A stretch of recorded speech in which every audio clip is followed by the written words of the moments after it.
اعوذ باللہ السمیع العلیم من الشیطان الرجیم بسم اللہ الرحمن الرحیم۔ سوال پوچھا گیا ہے کہ خدا شناس کسے کہتے ہیں؟ ہمارے ہاں جو شناخت ہے وہ ویژولز پہ بھی ہوتی ہے اور مینٹل انڈرسٹینڈنگس پہ بھی ہوتی ہے، اور اللہ کے نزدیک چونکہ ویژولز ایگزسٹ نہیں کرتے اور ہم خدا کو اپنی مادی نظروں سے نہیں دیکھ سکتے، اس لیے سب سے بڑا کوشچن یہ ہوتا ہے کہ ہم عقلی طور پہ عقلی اور نظری دلائل کے ذریعے اللہ کی پہچان کو مکمل کریں اور ہمیں علم ہو جائے کہ اللہ ہے یا نہیں ہے۔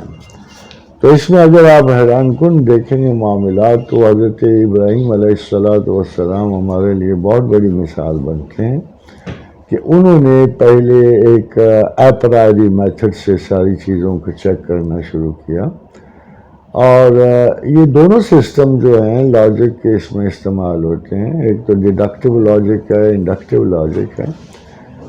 جیسے ابراہیم علیہ السلام نے یہ فیصلہ کیا کہ خدا لازوال نہیں ہو سکتا، اگر کوئی بھی خدا ہے تو کم از کم وہ لازوال نہیں ہو سکتا، تو اس پیٹرن پہ انہوں نے ساری کائنات کو، زمین کو، آسمان کو، ذات کو چیک کرنا شروع کر دیا اور دیکھا کہ کوئی چیز لازوال نہیں ٹھہرتی، تو پھر ان کا خیال یقیناً اس اللہ کریم کی طرف گیا جو لازوال تھا اور رہے گا ہمیشہ، ابدیت کا حامل ہے، جس کو کوئی سایہ جو ہے اس سورج پہ چھاؤں ڈال نہیں سکتا، اور کوئی ستارہ جو ہے وہ اس کی مثال نہیں کہ جب وہ اپنی غربت کا شکار ہو کر فضائے بسیط میں کھو جائے، تو اس کی بنا پر فائنلی انہوں نے ایک ہی بات کی کہ ہمارا رب جو ہے، ہمارا اللہ جو ہے وہ انفالبل ہے،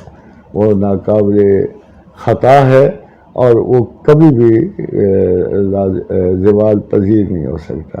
تو جب یہ آرگومنٹ مکمل ہو گئے تو خیال یہ کیا جاتا ہے کہ شناخت تو پوری ہو چکی تھی، مگر اس کے باوجود سینہ انسان میں ایک آرزو ہر وقت رہی ہے کہ کبھی خدا کا سامنا ہو، کبھی مقابلہ ہو جائے، کبھی دیکھنے سننے کی نوبت آ جائے، اور چونکہ وہ تمام سلاسل جو ہیں اس کے لیے اسپیشل منووربلٹی کائناتی چاہیے، اس لیے اب پیغمبروں کے سلسلے تو ختم ہو چکے۔ اوبویسلی اگر کسی پیغمبر نے بھی اس خواہش کا اظہار کیا ہے کہ میں خدا کو دیکھوں اور شناخت کو نظری درجہ دوں، تو وہ نصیب نہیں ہوا۔ حضرت موسیٰ علیہ السلام نے جو دیکھنے کی خواہش کی، اس کا نتیجہ کوہ طور کے جلنے کی صورت میں اور اتنا بڑا شدید دھماکہ ہوا، اور خداوند کریم نے پہلے کہہ دیا تھا کہ موسیٰ تم مجھے دیکھ نہیں سکو۔ بٹ ان اینی کیس میرا خیال ہے کہ وہ سلائٹ سا ویژن جو موسیٰ نے تباہی کی شکل میں دیکھا، جس کے بعد وہ گر گئے یا بے ہوش ہو گئے، وہ ان کی شناخت کی کمپلیشن ہے۔ الٹیمیٹلی اب ہم اللہ کے رسول کو دیکھتے ہیں تو ان کا نام ہی شاہد اور نذیر رکھا گیا، اور شاہد اس پہ گواہی دینے والے سب سے بڑی شخصیت اس کائنات میں محمد رسول اللہ صلی اللہ علیہ وسلم ہے۔ مگر جب ان کو کائناتوں میں اٹھایا گیا، جب معراج کروائی گئی، جب آمنا سامنا ہوا، تو لوگ یہی کوشچن کرتے ہیں جو ام المومنین عائشہ صدیقہ نے کیا تھا کہ خدا کسی کو نظر نہیں آ سکتا۔ مگر ایک بات شاید سب بھولتے ہیں کہ اوپر بلانے سے پہلے اللہ نے حضرت رسول اکرم صلی اللہ علیہ وسلم کا سینہ چاک کیا تھا، اور اسی کے مطابق ان کی صلاحیتوں میں چینج کی گئی تاکہ وہ خدا کی قربت کے متحمل ہو سکیں۔ آج کے دنوں میں بھی میں کہوں گا کہ خدا ہے کہ نہیں ہے، یہ بڑا مسئلہ نسبتاً ہے کہ خدا کو دیکھا ہے کہ نہیں ہے۔ We are facing a very major crisis in the world. On one side ہم دیکھ رہے ہیں کہ billions of people are godless and they don't feel like، بلکہ ایسے لگتا ہے کہ انسان کو خدا اپنی آزادی کا حریف لگتا ہے۔ میری بہت ساری خواہشات، میری جبیلی اقدار جو ہیں خدا کو ماننے سے انکار کر دیتی ہیں، اور مین وجہ یہ ہے کہ وہ ہمارے ہر کام میں رکاوٹ ڈالتا ہے۔ انسان کے نزدیک وہ اس کی آزادی کے اس شعبے میں. Like you see the old, جیسے ہمارے ایتھینین سویلائزیشن ہے، تو اس میں بھی انسانوں نے ایسے قوانین بنائے جس پہ خدا کے عذاب کی شکل نازل ہوئی، اور وہ بھی یہی سوچا کرتے تھے کہ اگر خدا نہ ہوتا تو ہم انسان ڈیموکریٹس ہوتے، بڑے وسیع النظر ہوتے، وسیع الخیال ہوتے، ہم پتہ نہیں کیا کر رہے. But after 35 years, the entire Athenian democracy was annihilated. پھر اسپارٹا نے بھی یہی طریقہ اختیار کیا، اور 18 سال بعد اسپارٹا کی بھی حکومت ختم ہو گئی. اب اسی آزادی کے سفر کو اور خود ارادیت کے سفر کو اور انسانی نرگسیت کے سفر کو میں I like myself, no doubt about it, but I must know that this liking is not more than what is the practical concept of God. میرے اس نرگسیت کے عزائم کو اگر کوئی چیز توڑتی ہے تو عظمت پروردگار ہے. Every next man in this society is turning to be a schizophrenic، جس کو اپنی عظمت کا تو خیال ہے مگر عظیم تر کے عظیم ہونے کا کوئی خیال نہیں، اور وہ خداوند کریم کو ایک محض غیر ضروری نظریہ سمجھتے ہوئے اسے اپنے سوشل ایٹیچیوڈ سے فارغ کرنا. لائک نیچے جو بہت بڑا فلاسفر تھا کہ میں God is dead and mankind is thrown ہم آؤٹ آف ہز یونیورس. اس قسم کی فضول تعلیات کے شکار انسان ہو رہا ہے. ان کا خیال یہ ہے کہ ہم نے تصور خدا کو سرے سے دنیا سے غائب کر دیا اور یہ تصور معیشت کا یہ ختم ہو رہا ہے. اب انسان ہی انسان بھی ہے اور خدا بھی ہے، محکوم بھی ہے اور حاکم بھی ہے. یہی جو ہے پجاری ہے، یہی دیوتا ہے. مگر اس قسم کے تصور جو ہیں یہ عقلی تناقض کی طرف اشارہ کرتے ہیں. There is no argument, no such argument with the atheism کہ جو ہمیں کنونس کر سکے. تمام خواہشات پرسنل ہیں. اگر میرا باپ مر گیا تو میں اللہ کو نہیں مانتا، میری ماں گئی ہے تو میں اللہ کو نہیں مانتا، میرا بچہ نہیں ہو رہا تو میں اللہ کو نہیں مانتا. اس قسم کے جہاں بھی اگر آپ سراغ لیں گے تو خدا کو نہ ماننے کے سارے تصورات کے پیچھے انسان کی ذاتی محرومیاں ہوتی ہیں. مگر خدا مطلق، خدا واحد، خداوند قدوس یہ اپنی جگہ ایک ایسی حقیقت ہے کہ اس کے بغیر کوئی دوسری حقیقت جو ہے جانی نہیں جا سکتی. تو خدا کی شناخت دلائل سے ہے اور اللہ دلیل کو پسند کرتا ہے. لِيَحْلَقَ مَنْ حَلَقَ عَنْ بَيِّنَةٍ، جو ہلاک ہوا وہ دلیل سے ہلاک ہوا. وَيَحْيَا مَا حَيَّ عَنْ بَيِّنَةٍ، اور جو زندہ ہوا وہ دلیل سے زندہ ہوا. تمہارا رب اندھا وغیرہ نہیں ہے. فَإِنَّ اللَّهَ سَمِيعٌ عَلِيمٌ، اللہ سننے والا ہے اور جاننے والا ہے. کیونکہ یار بات سنو، آج یہاں سے کتنے سارے لوگ باہر جاتے ہیں پی ایچ ڈی بھی کہ مجھے پتا ہے پی ایچ ڈی ٹیکسی چلا رہے ہوتے ہیں، ایم ایس سی یہی کام کر رہے ہوتے ہیں. سوال یہ ہے کہ وہ یہاں جو عزت نفس ہے آپ کی، جو ایک ڈگری کے حوالے سے جس آپ کو دیکھتے ہو، وہ باہر جا کے اس کو کیا ہوتا ہے. اس میں ایک پریکٹیکل بات یہ ہے کہ شروع میں اپنی زندگی کا ایک لمحہ جانتا ہوں کہ 2 جابس کو میں نے چھوڑا تو مجھے تھوڑے سے 1-2 وقت کی روٹی کھائیں تو میں نے 300 پہ بھی جاب کر. کہاں میں 10,000 روپے تنخواہ لے رہا تھا، میں رئیس اعظم پروفیسر تھا لاہور کا. کہاں یہ حال تھا کہ میں نے 300 پہ کام. تو ہمیں ایڈجسٹیبلٹی میں کوئی رکاوٹ نہیں ہوتی تھی. یعنی we were born in times in a specific group of humanity جس میں ہمیں پتہ تھا کہ ہمیں ذلت اخلاقی لگتی تھی مگر زمینی ذلت نہیں لگتی تھی، فنکشنل ذلت نہیں لگتی تھی. اب میں اپنے طور پہ دیکھتا ہوں کہ ہم لوگوں کو آفر کرتے ہیں جاب، وہ چھوٹا جاب ہی نہیں کرتے. تساہل کا شکار ہو گئے ہیں فلمیں دیکھ کے، اور اپنے ذہن میں ایسے کانسیپٹس انہوں نے پال لیے ہیں.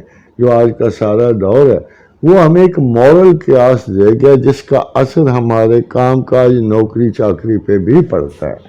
حالانکہ باہر جا کے لوگ بالکل ٹھیک ہو جاتے ہیں، باہر یہ سویپرز بھی لگ جاتے ہیں، باہر سڑکیں بھی صاف کرتے ہیں اور کوئی اعتراض نہیں ہوتا ان کو. میں ایک اپنے عظیم رشتہ دار کو جانتا ہوں کہ میں جب امریکہ گیا تو میں تو لیکچرز کے لیے گیا تھا، تو میں نے اسے دیکھا سڑک پہ کنارے بہت سارے لوگ کھڑے ہیں، وہ بھی کھڑا تھا. تو مجھے دیکھ کے وہ پہلے تو پلر کے پیچھے چھپا، مجھے ریزن نہیں سمجھ آئی کہ کیوں چھپتا ہے.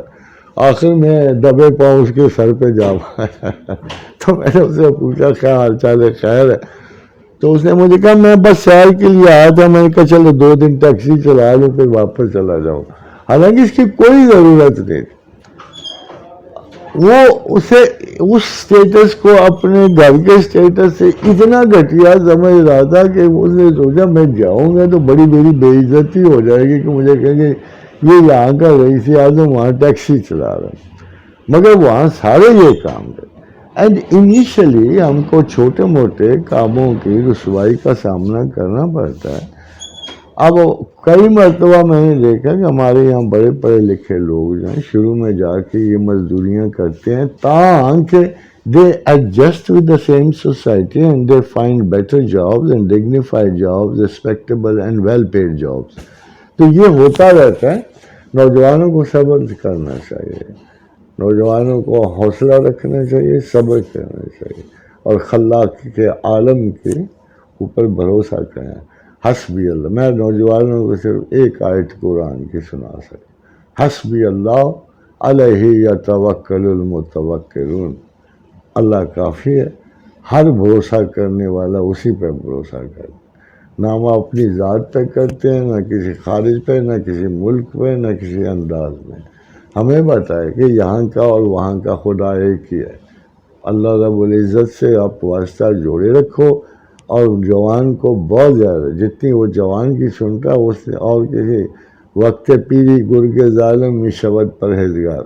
بڑھاپا تو ہے ہی توبہ اللہ والا جھوٹ سچ کا، جوان ہی سچ بولتا ہے.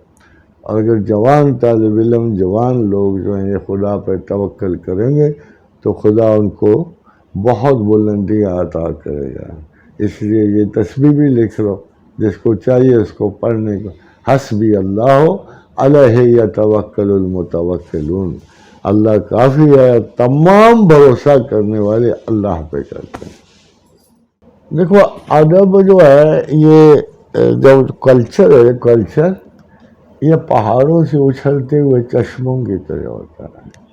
یہ چٹانوں سے ٹکراتا ہے، یہ خوش آمیز ہوتا ہے، تیز رفتار ہوتا ہے. صاف شفاف آب پانی کے چشمے جب پہاڑوں کی کوکھ سے جنم لیتے ہیں اور اترتے ہیں تو ہنستے کھیلتے ہوئے چٹانوں سے یہ نیچے اترتے ہیں. اور یہ کلچر وہاں تک رہتا ہے جب تک میدان نہیں آ جاتا. جب میدان آ جائے ان کا پھیلاؤ اور مٹی شامل ہوتی ہے. The rivers get more dirty than the clean open sweet water of the springs. تو ہم یہ کہتے ہیں کہ اسی طرح ادب میں زوال 2 صورتوں سے آتا ہے. یا کسی بہت بڑے کرائسس کے زمانے میں جب انسان پس رہا ہو، دماغوں میں سوال پیدا ہو رہے ہیں اور عجیب و غریب یعنی ذلتوں کا معاشرہ شکار ہو. زوال پذیر معاشرے میں بھی ادب کی نوعیت بھی زوال پذیر ہوتی ہے. اور بلند تر معاشروں میں جس لائک آپ دیکھو کہ جان ملٹن نے اپنے زمانے میں ایک عروج کے زمانے میں اس کا لفظ بھی اونچا اٹھ گیا، اس کا خیال بھی اونچا اٹھ گیا. بجائے اس نے زمینی حقائق کو پیش کرنے کے اس نے کائناتی حقائق کو پیش کرنے کی شروع کر دیے. اور زمینی مباحثوں کے بجائے اس نے کائنات میں ایک ڈویلٹی کا نظریہ شیطان اور خدا کی صورت میں پیش کیا اور پیراڈائز لاسٹ جیسی ایپک پروڈیوس کر گیا. اسی طرح جب ہم جد و جہد کے دوران میں تھے اور قوم جو ہے وہ بہت بڑے غلامی کے مسئلے میں الجھی ہوئی تھی تو ہمارے بھی ایک ایسا شاعر پیدا ہوا جس نے ادب کو بڑے لفظ دیے، شاندار وجاہت دے دی تحریر کو، اور علم میں وہ بہت آگے بڑھ گیا. علامہ اقبال کی اگر آپ ووکیبلری، ڈکشن، لینگویج اور خیال دیکھ لیں تو وہ زمین سے باہر جاتا ہوا نکلتا ہے اور افلاک کی اور کائناتی حمایت مانگتا ہے. وہ اپنے لیے خدا کے تصور کو اجاگر کرتا ہے اس قوم کے گرے ہوئے باطن کو اٹھانے کے لیے. اور جب اس قوم کے باطن میں وہ اچھال آیا وہ چشموں کی طرف پھوٹا اور آپ کو پاکستان لے گیا. اس کے ساتھ ساتھ اگر غور کرو تو جو کلچرڈ ایریاز ہیں، جیسے تو آپ یورپ کو دیکھو، تو اگر آپ رشینس کو they are the best realist in the world, ان کا عالی ترین ادب یہ ہے، مگر ان پہ اتنی مدت زوال کی گزری ہے، گورکی اور شولوخوف اور شونسٹین وغیرہ، کہ یہ انسان کی اذیت کو اس طرح دوستویسکی انسان کی اذیت کو پکچرسک کر دیتے ہیں. دنیا میں کوئی اتنا اچھا ادب نہیں ہے جس نے انسانی المیوں کو اتنی ایگزیکٹ لمیٹیشن سے سامنے پیش کیا. آن دی کانٹری فرانس کو دیکھو، فرانس کے اپنے بحرانوں سے نکلتے وہ ایک ایسے کلچر کی شکل میں آئے جہاں دنیا کے لیٹسٹ فلاسفیز کو پریزنٹ کرنے والا ایک فیشنیبل آئیڈیاز ہے. اور جب سے سیکنڈ ورلڈ وار کا زوال ہوا تو قوموں پہ علیحدہ علیحدہ اثر ہوئے، مگر فرانس نے اس کا اثر جو ہے ایک فلسفے کی نئی شکل جان پول سارتر کی شکل میں دیا، ایگزسٹینشلزم کی شکل میں دیا، پوری کی پوری زمانے کی اپروچ بدلنے کی شکل میں دیا، اور روح سے شفٹ ہو گئے. کہاں وہ زمانہ تھا ڈیکارٹ کا کہ ادب کہتا تھا کہ مادے پہ روح کو فوقیت حاصل ہے، اور کہاں یہ سیکنڈ ورلڈ وار کے بعد زمانہ آیا کہ تمام دنیا جو ہے ایگزسٹینشل فلسفی کی قائل ہوگی، اور انہوں نے کہنا شروع کر دیا کہ نہیں، مادے کو اب ولیت حاصل ہے اور روح اس کے تابع معانی ہے. تو یہ بڑی چینجز، بڑے خیال جو ہیں کسی بڑے کرٹیکل معاشرے کی صورت میں آتے ہیں. اب اگر میں پاکستان کی بات کروں تو اصل میں پاکستان کا زوال جو ہے وہ ویلیوز کا زوال ہے. پاکستان کا زوال پولیٹیکل ہے اور ویلیوز کے لحاظ سے ہے.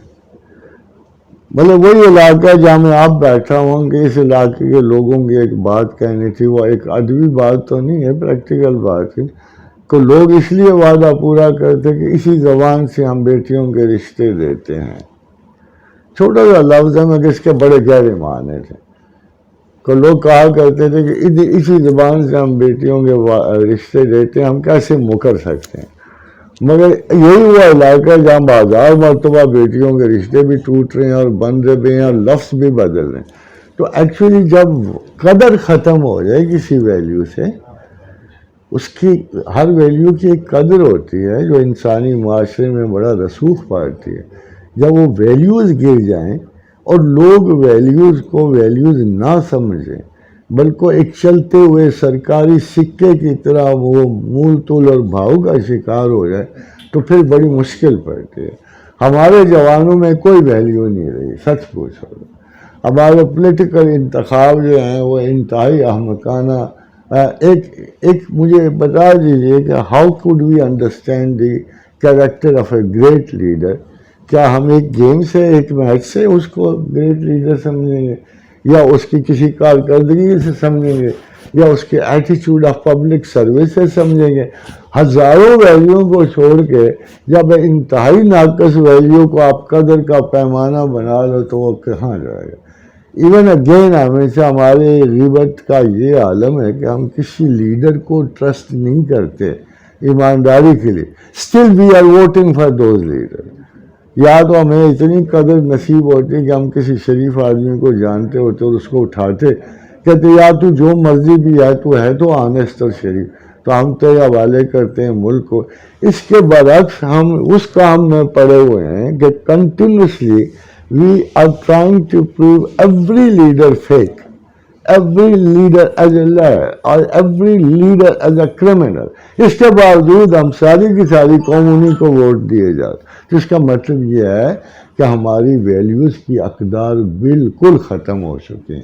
وی are living like emotional sluts. ہم کبھی جذبات میں ادھر ہو جاتے ہیں، کبھی جذبات میں ادھر ہو جاتے ہیں. ہم میں کوئی پرماننس ہماری ویلیوز میں نہیں رہی، اور یہ ہمارے ادب کے خسارے کا بھی باعث ہے. بہت شکریہ سر.